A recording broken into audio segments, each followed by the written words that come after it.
Good afternoon, everyone. I'm Bryn Plummer, and I am your host. That's my dog, Dilly. You may hear Dilly in the background from time to time, as I'm sure you've gotten very acquainted with people's dogs and children and lots of different noises in their homes during this pandemic time this year. Really grateful for you all being on, and again, grateful for your patience and flexibility as we make it work. We have really been looking forward to this Pitch for Good. As Jane mentioned, we've had 6 Pitch for Goods. This is our 6th Pitch for Good in the series this year, which began in May. But this one truly feels emblematic of Nashville and of this global moment that we're in, where we've had to innovate incredibly quickly as a society and as researchers and as people in hospitals, healthcare, and hospital administration. It feels like a very timely Pitch for Good, and of course, so central to our economy and our infrastructure as a city, the movement in healthcare and innovation within healthcare. I'm thrilled today to introduce our judges who will be judging our 6 pitches. We have Deanna Smith, who is the CEO of Sarah Cannon Cancer Research Institute, which is a division of HCA. So thank you, Deanna, for being here. We have Dr. James E.K. Hildreth, who is the CEO of Meharry Medical College, which for those who might not know, Meharry Medical College is one of the oldest HBCUs, historically Black colleges of universities, specializing in medicine in the United States. And at one point, about 1 in 2, if I'm not mistaken, Dr. Hildreth, Black doctors in the US, was educated at Meharry Medical College. And then finally, we have Kathy Harris, who is the Executive Vice President of Corporate Development at Sharecare, huge part of Nashville and one of those entrepreneurial and innovative companies that are part of Nashville's healthcare economy. Thank you all for being here. And so we'll have a chance to talk with them while we are getting towards the end of our pitches, and you'll also hear from them quite a bit during our Q&A as we get into these pitches. So with that, thank you again to our judges. Let's get into how this works. If you've been here before, this should feel really familiar to you. It's a format that you've come to know and love.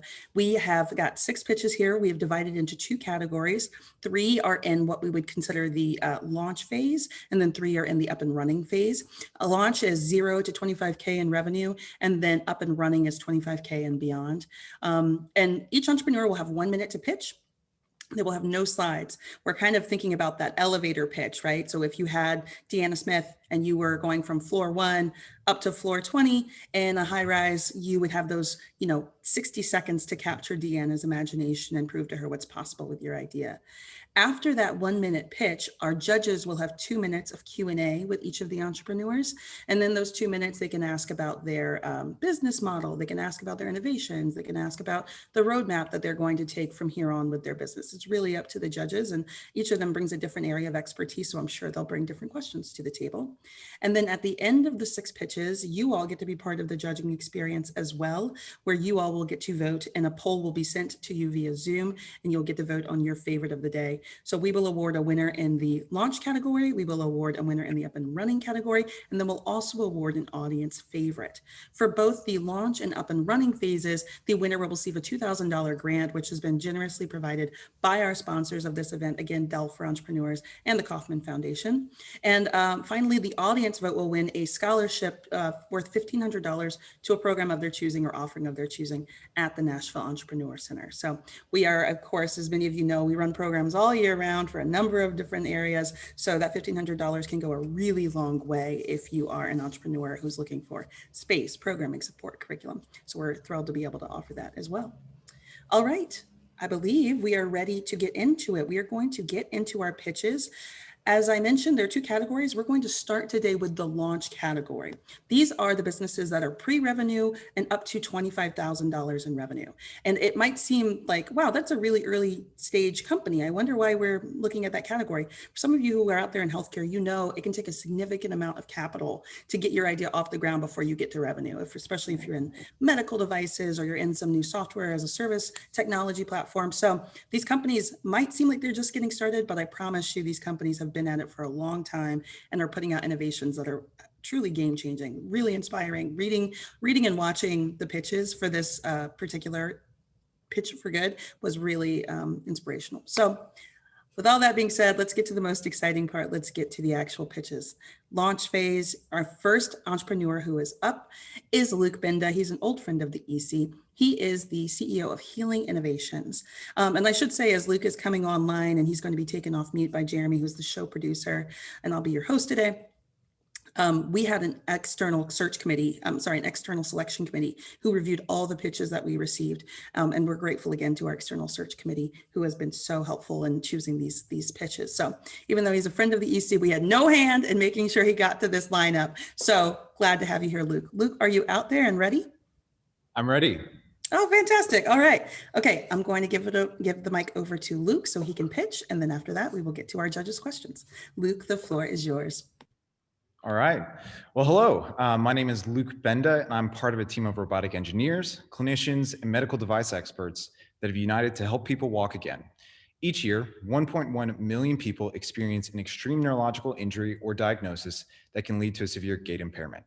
Unfortunately, most of the 36,000 rehabilitation clinics in the United States are not able to offer a life-changing therapy called locomotor therapy to these patients because the current technologies are either too expensive or require a team of 4 clinicians to operate. So introducing the Rise and Walk, the first robotic technology of its kind that only requires a single clinician to facilitate a rehabilitation session while also increasing access to this life-changing therapy. The combination of operational efficiencies and flexible pricing allow for many rehabilitation providers to now create a positive business model when helping these patients walk again. Our team recently completed our FDA process and launched with Shepherd Center, one of the top rehabilitation hospitals in the country.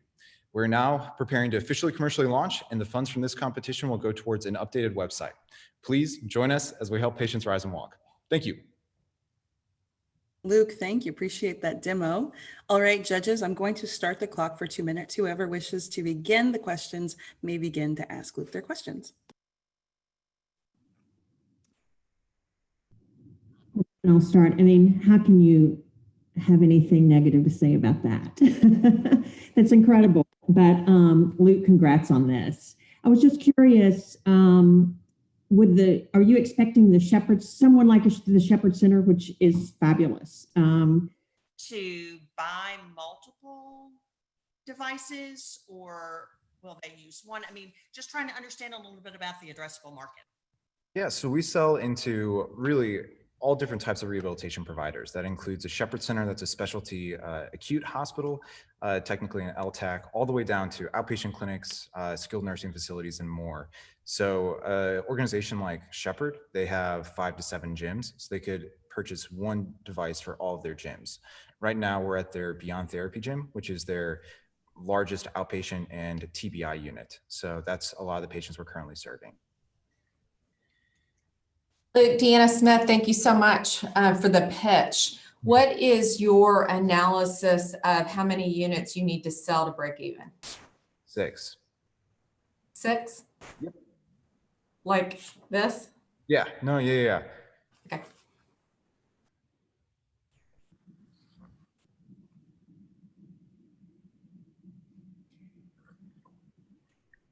but that's with the current staff, right? I mean, when you have to staff up to, really scale the business and get into all these different institutions, as you mentioned, I mean, how much capital do you think it's going to take to really scale the business?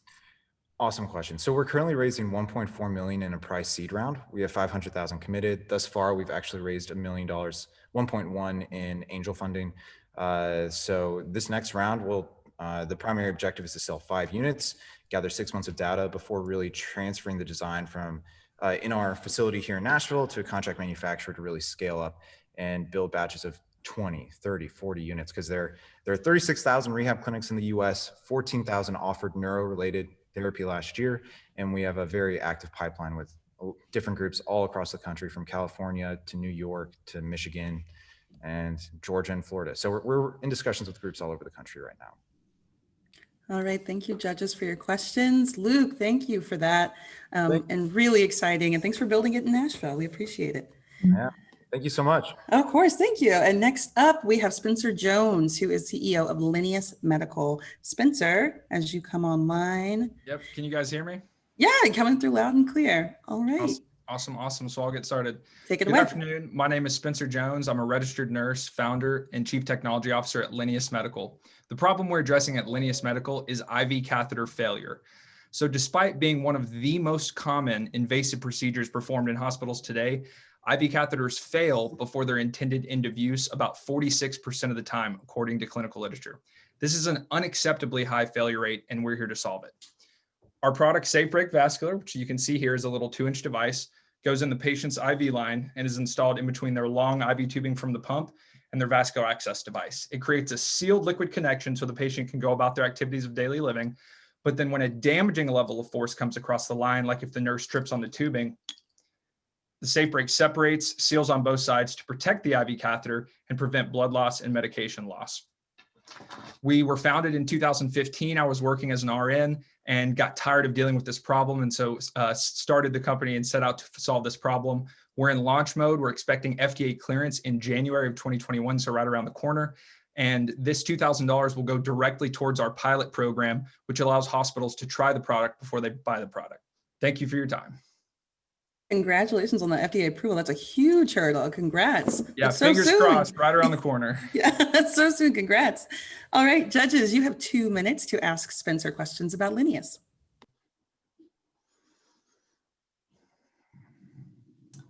Hi, Deanna Smith again. So really well done on FDA, potential FDA clearance right around the corner. What type of, did you have a contractor that helped take you through that process? How did you have the expertise to know how to move forward with the FDA? Yeah, so there's kind of 2 parts of that. There's the kind of design for manufacturability and all the validations from kind of the manufacturing side, which we have a contract manufacturer in Phillipsburg, New Jersey, helping us with all that. But then on the actual kind of clinical affairs and regulatory consulting, we have a group called MRC Global that's out of Memphis. They're almost like an extension of our team, even though they're a consultant.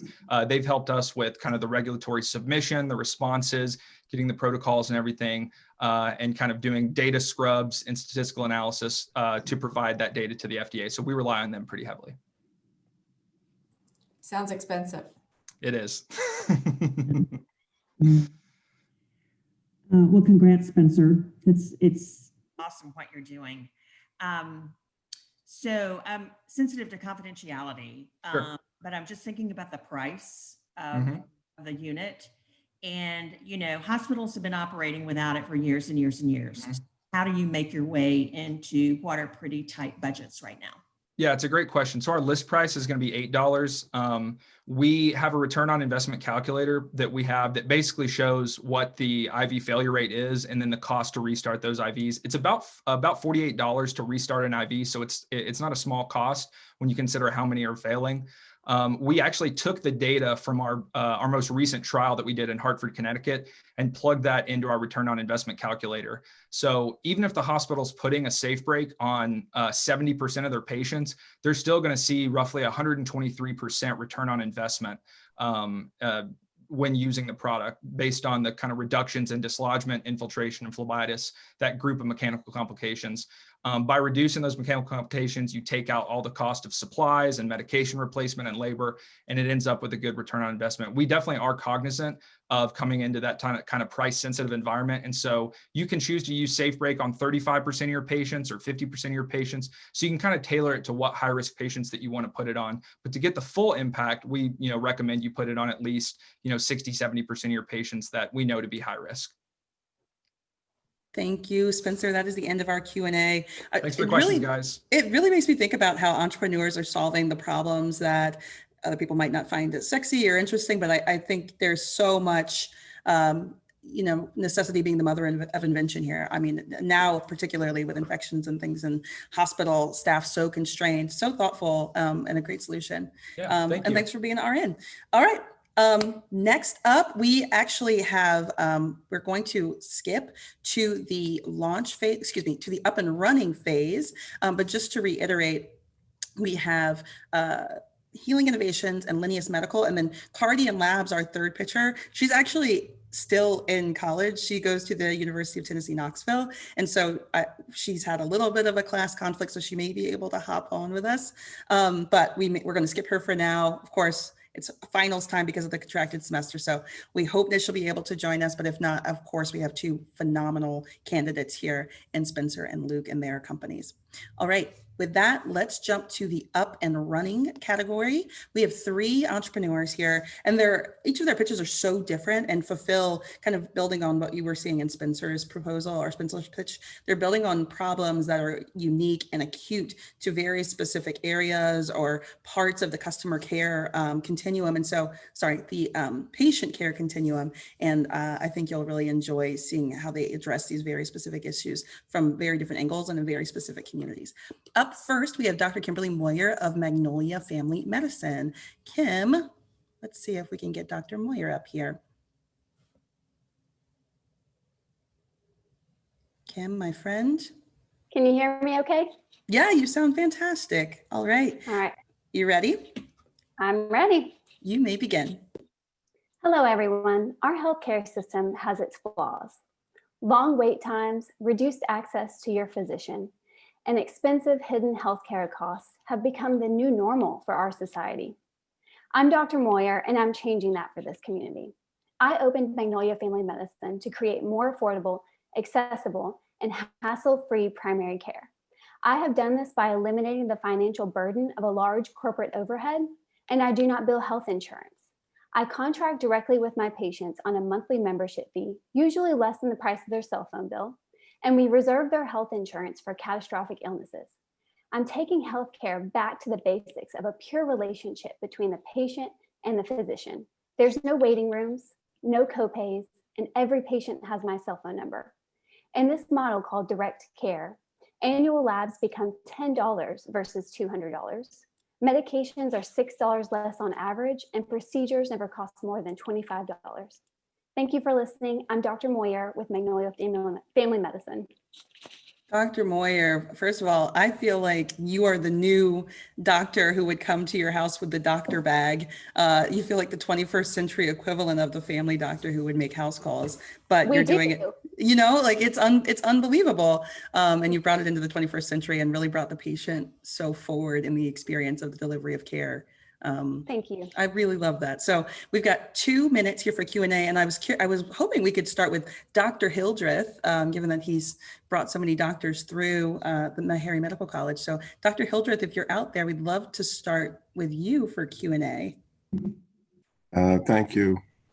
Dr. Moyer, this direct pay model is, turning up in lots of places in the country, but oftentimes the number of patients required to make it work is unsustainable. So how are you going to grow your patient base, your panel to be able to sustain your business?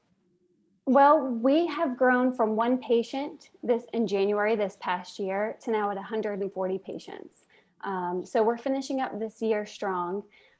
My patient panel will probably be around 400 to 500 patients. And at that point, I will likely continue to grow, hire on a new physician in order to take on more patients. And the other problem, oftentimes you mentioned it, is the cost of the drugs that patients require. Are you going to be able to keep that practice of only charging $6 or $6 below the market price? How are you going to do that? Yes, sir. Good question. So medications, I have absolutely no reason to mark up medication prices. So I can provide that as a benefit for my patients who are paying for this membership model. That's where my income comes from. As far as labs go, I draw the labs right here in clinic, I send them off, and I also don't mark those up. So patients are getting these medications and labs at wholesale prices. Okay, thank you. You're welcome.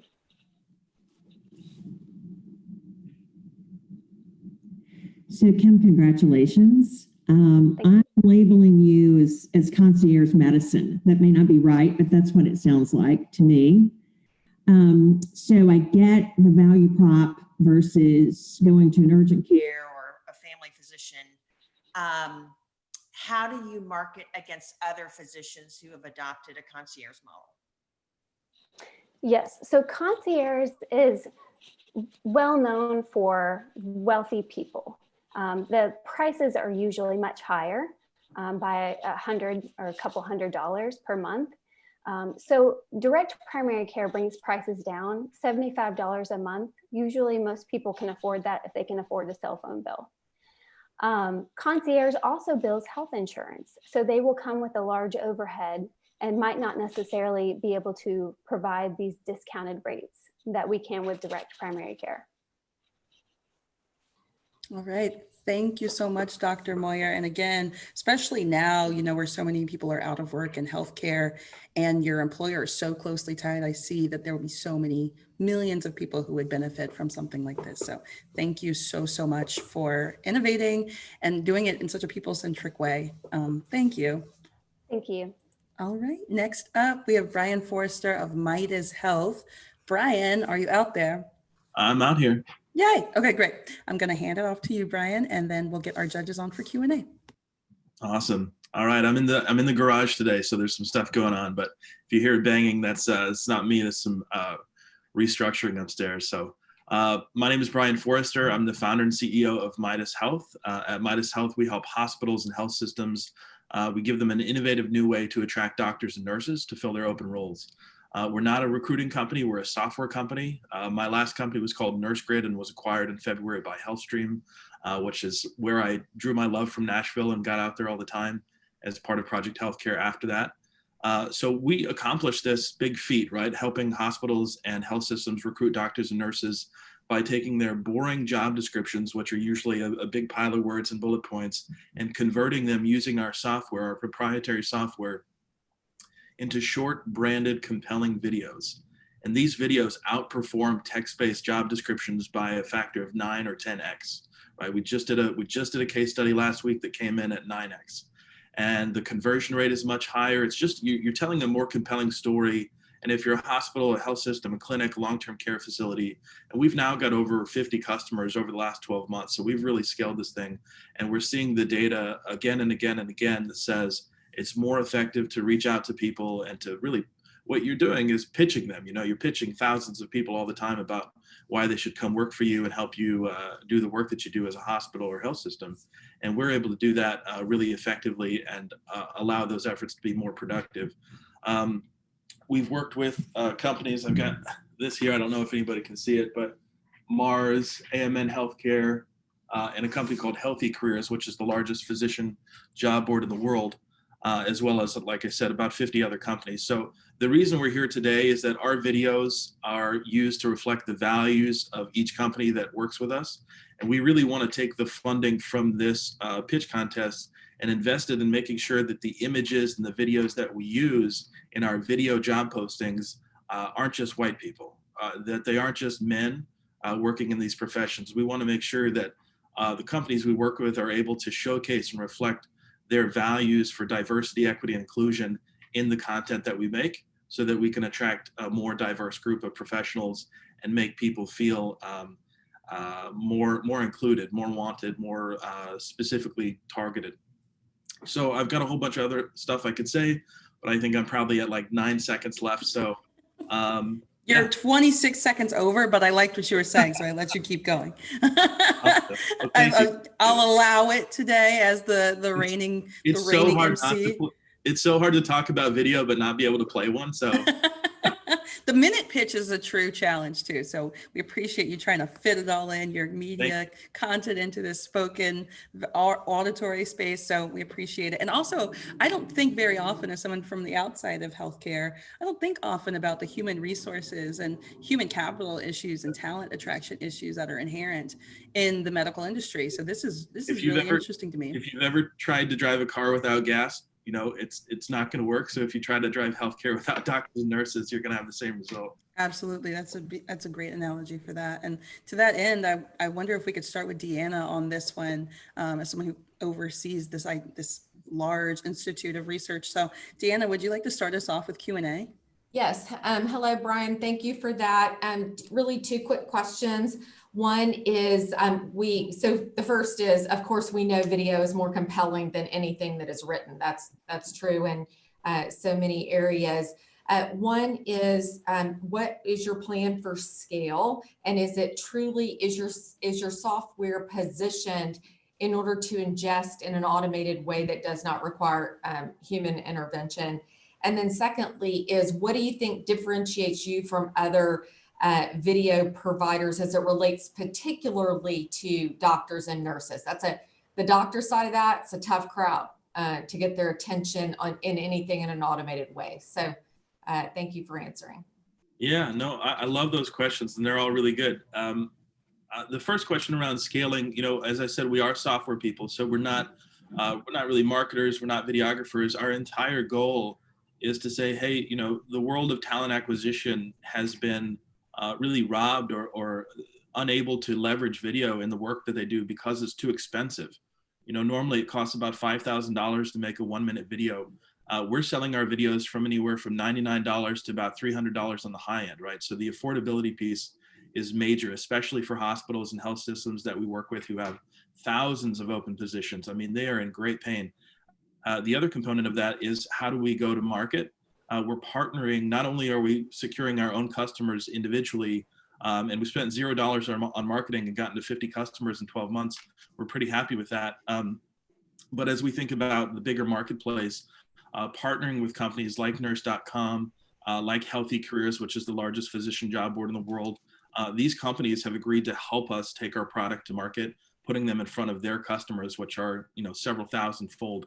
The last question was around how do we differentiate ourselves? And it really is around being able to understand the space that we're in, the difference between each type of role, each position, each context. And we're able to really create content that's not only affordable and rapid to make, but that's really targeted to what is the brand and the culture of this organization. And then as I'm reading or as I'm viewing a video job posting, am I seeing people doing the types of work that I'm going to do in the types of environment that I'm going to do it in? So it's just much more compelling.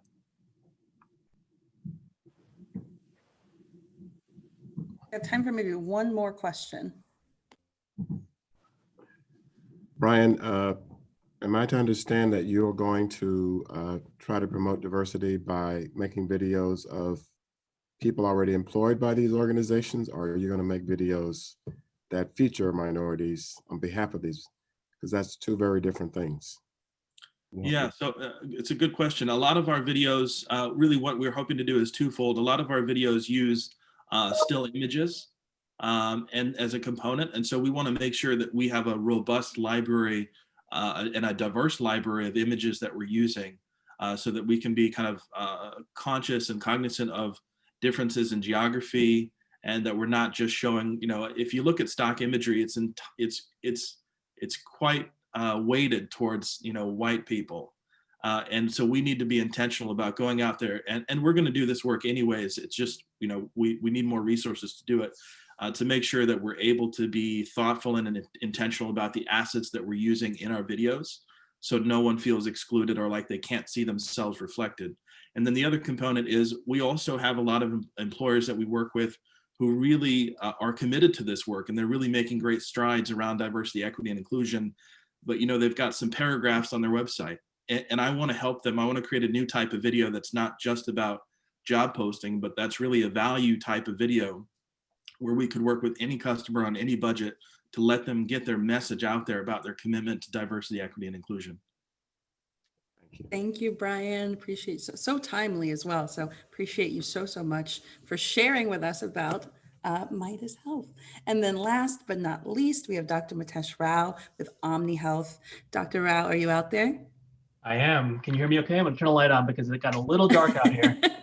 I'm not okay with daylight savings time yet. I haven't we quite got a lot of adjusted. cloud cover. We have a lot of cloud cover on the West Coast. So it's a pleasure. Thank you everyone for the time. I'm Dr. Mitesh Rao.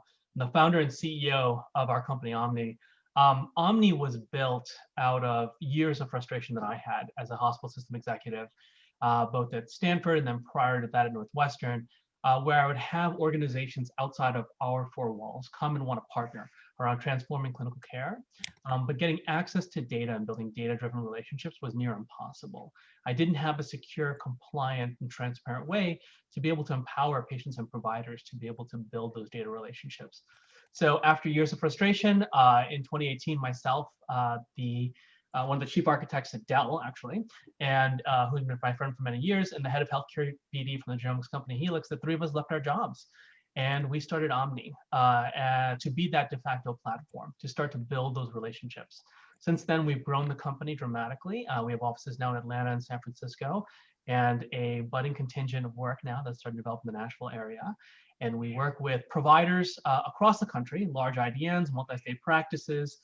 We cover almost 6,000 providers on about 10,000 locations across the country, where we help bring that data together in a powerful, usable format.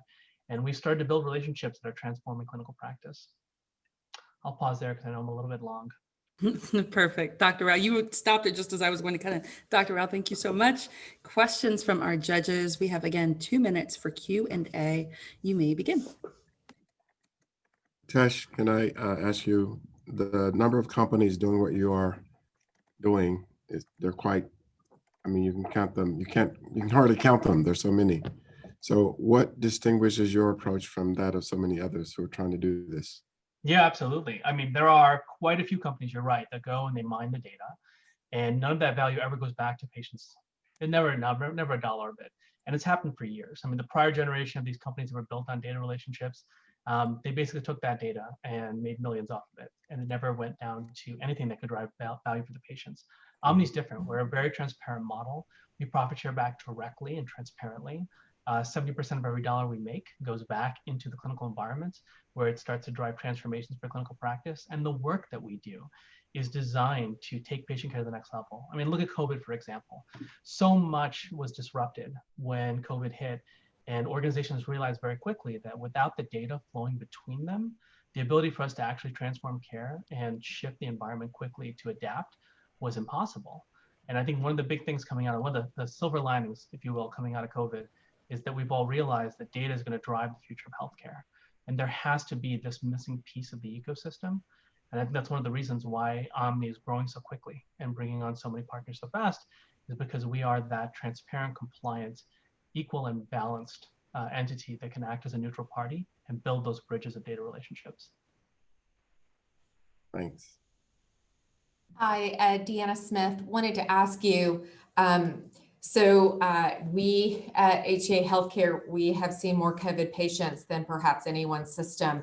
And it has been interesting as we've begun to develop a COVID registry for our own data. So we know that in the systems across the country, the amount of unstructured data cannot be exaggerated at all. So what are you doing as it relates to harmonizing data that is so incredibly unstructured? Great question. Omni works so end to end, we're a white glove service for organizations that are sitting on data. We bring together structured data, unstructured data, laboratory data. We're starting to do work on imaging data now. We bring it into a common data model, de-identify it, tokenize the patients and providers, so that we get into the right format for those relationships. You're quite right. So many organizations are sitting on a ton of data and they don't have the resources to be able to bring that together and to actually create a unified view. And one organization's data on its own is valuable, but together the rising tide raises all ships. And that's Omni's true vision, is to look at this data across the larger ecosystem and be able to bring it together in a common usable data format where decisions can be made across the country rather than just in silos. Thank you, Dr. Rao. Thank you, Mitesh. We really appreciate you being on and talking. Thank you, and talking to us about Omni. And I have good news for everyone. Sophia has been able to join us on the line. So we're actually going to jump back and then we'll jump to the end again to get Sophia's pitch from Cardian Labs. So Sophia, are you out there? Yes, hello. Oh, wonderful. Okay, Sophia, you feel ready to pitch? Yes. All right, my friend, take it away. My name is Sophia Tomov. My name is Sophia Tomov, and my business, Cardian Labs, provides AI-based decision support software for improving cardiac risk evaluations for people in high-stress environments. The problem is that heart disease is the #1 killer globally, and it's a silent killer. In athletes, 80% of the time, the first symptom of cardiac issues is death. How do doctors know if someone has underlying heart conditions? Take the case of a football team physician. To flag athletes at risk of sudden cardiac arrest, it could take him 20 minutes to evaluate a single echocardiogram report. Studies show that 1 in 3 cases are missed. Cardian Labs helps fix this. Our proprietary algorithm analyzes relationships between 14 metrics and outputs normal or abnormal with 99% test data accuracy. This takes under 5 seconds. We have worked with UT Sports Medicine and the Air Force to further develop our software. Cardian is part of Project Healthcare, SyncSpace, and CoLab accelerators. Our software is a decision support tool for doctors to streamline workflow. With Cardian software, doctors will not only be able to improve screening efficiency, but also save lives. Thank you. Thank you, Sophia. Thank you so much. And thank you for joining us. I know it's kind of finals time. This real crunch of the semester is coming down, so we really appreciate you joining us. And I've got 2 minutes for you with judging Q&A, so I'll hand it off to the judges to ask their questions about Cardian Labs. Sophia, can I ask you how many cases you used to derive that your figure of 99% accuracy? Yes, so the total data set was approximately 400 echocardiogram results from UT student athletes, and those numbers were derived because it was according to the sizes of other data sets used in previously published results. Okay, thank you. Okay. And Sophia, I'd love to ask you a question about the revenue model that you're anticipating. I understand what you're doing and how you're using decision support, but who will pay you for that, and how do you think the revenue model is going to shape up? So this would really go in 2 ways for our 2 customer segments. So first, for university sports programs, it would be the university paying. There was actually some discussion with the universities that we're working with as far as that they might be interested in using the software after the pilot tests are fully completed. So it would be a licensing arrangement with the university, yearly recurring subscription fee. And then for DoD, that's mainly based on individual contracts. Like Cardian already has $25,000 in revenue from the Air Force as part of an STTR program, and phase 2 funding for more than that is currently pending. Okay, thank you. We have about 35 seconds remaining for questions.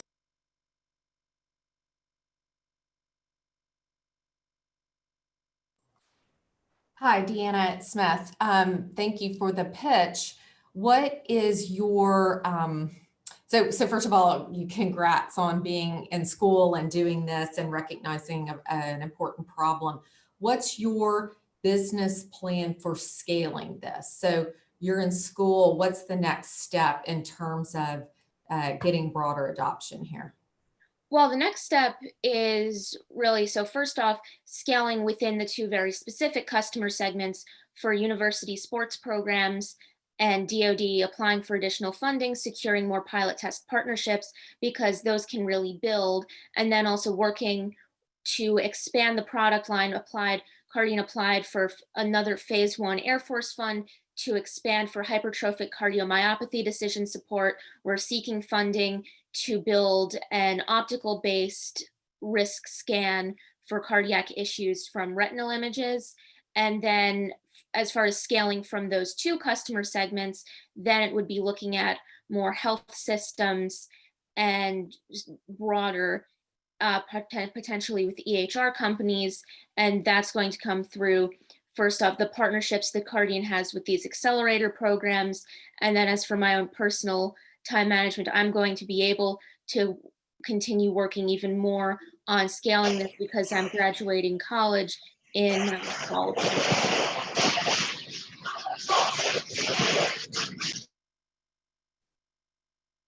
Sophia, I think we got cut off. When are you graduating?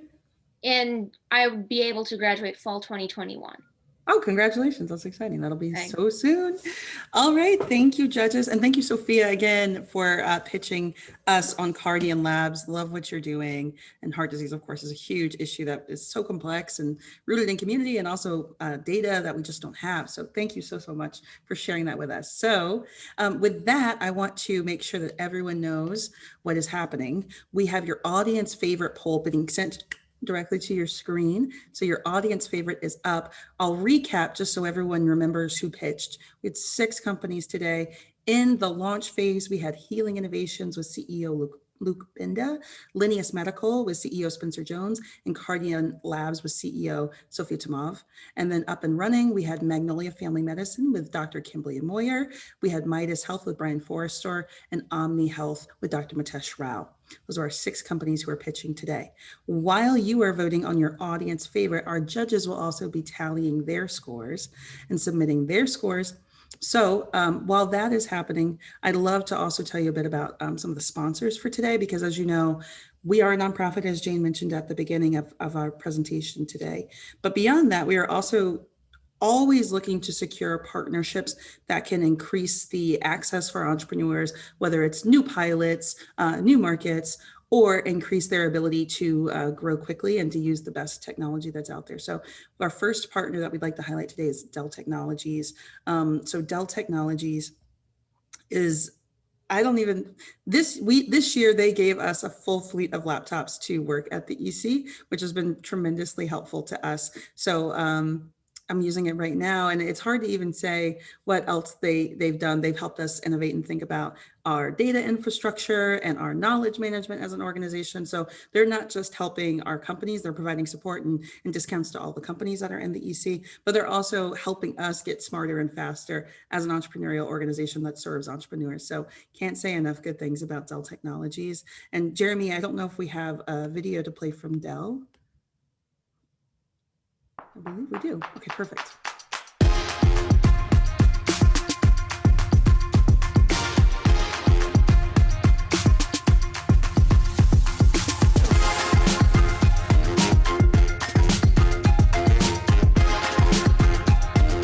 Whether you're streaming, working, creating, or gaming, our latest tech lets you do more of what you love. You're invited to our biggest sale of the year. The Dell sound still feels so timeless. I feel like I hear that sound and I'm immediately transported to my youth. So thank you to Dell Technologies, not just for supporting us at the EC, but supporting this and being helpful in offering the entrepreneurs that are pitching today the financial support that they will be able to give.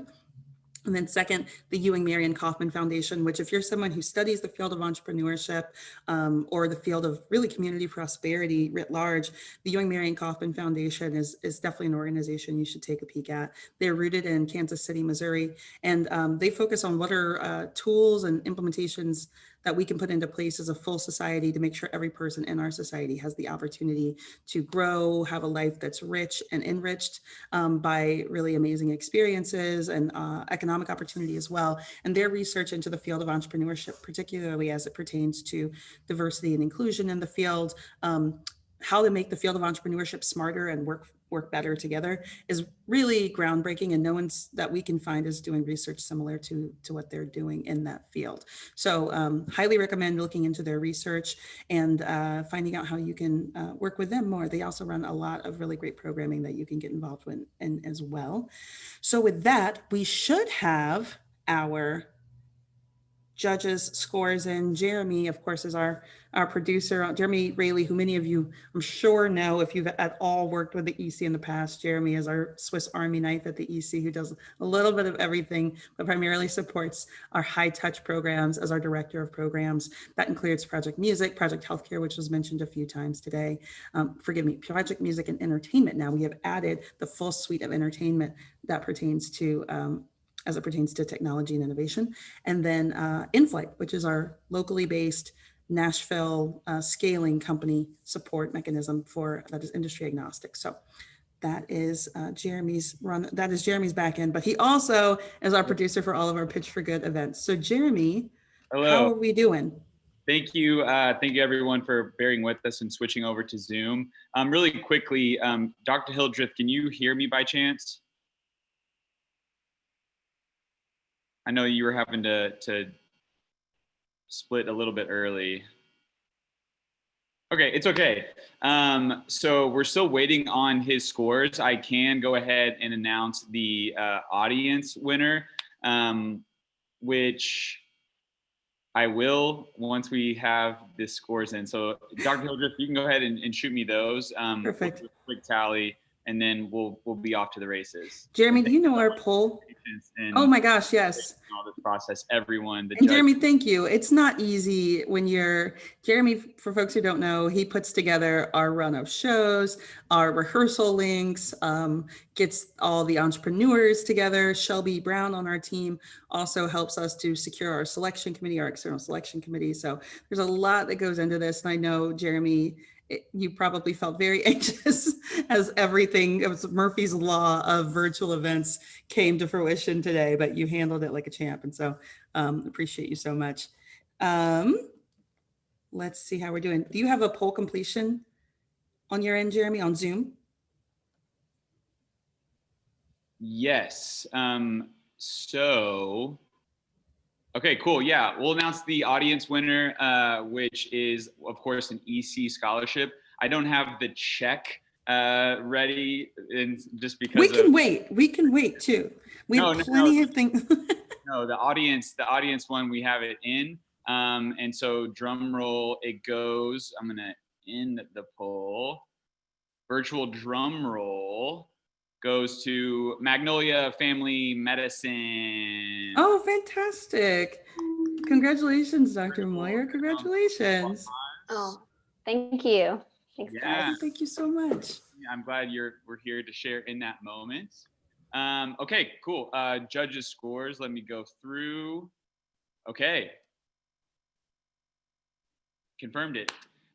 So the winner for the launch category, once again, it's the earlier stage, is drum roll, Linneus Medical, Spencer Jones. That is the breakaway. Congratulations, Thank you. Spencer. Congrats. Spencer. Innovating the catheters, which has not been innovated in probably, I don't know, you're the researcher, maybe 50, 60 years. So way too long. Thank you guys so much. Thank you so much and congratulations.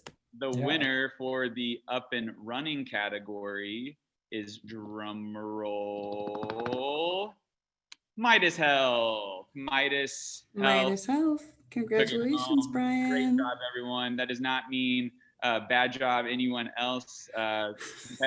Competitive times and really great companies, really great startups. Thank you everyone for coming out and supporting and switching over in quick times. I know that was a lot. You guys stuck with us, and so thank you for coming and supporting. And showing the entrepreneurs who are pitching too. I feel like, just to say a word about the entrepreneurs who pitch, it is so difficult to do this minute pitch. Anyone who's an entrepreneur knows. And you all had, I'm sure you have, for these complex ideas, incredibly complex and amazing pitch decks that get to everything, but being able to go on the fly and show yourself and what you've done with your company in this format is really powerful. So thank you for doing that too. Thank you for supporting the entrepreneurs as they show off what they've done in their businesses. Yep. So with that, I'll let everyone get back to their day. One, I want to say thank you to Deanna Smith of Sarah Cannon. Deanna is such a great supporter of not only this initiative today, but of the EC in general. And being in a room with her during board meetings, I know how much she's passionate about you guys, the entrepreneurial community. So thank you, Deanna, so much. And thank you, Kathy, for joining from ShareCares. You were great. And thank you for rolling with the punches. Excited to get you more involved. And Dr. Hildreth had to split, unfortunately. But thank you to Dr. Hildreth as well. The judges are what make this such an exciting event with the entrepreneurs. So everyone have a great rest of the day. I'm going to follow up with the video and the information. And I hope you guys have a great rest of your Thursday, and we'll be in touch. We'll talk soon. Awesome. Thank you. Thank you, everyone. Have a great day. Well done, everyone.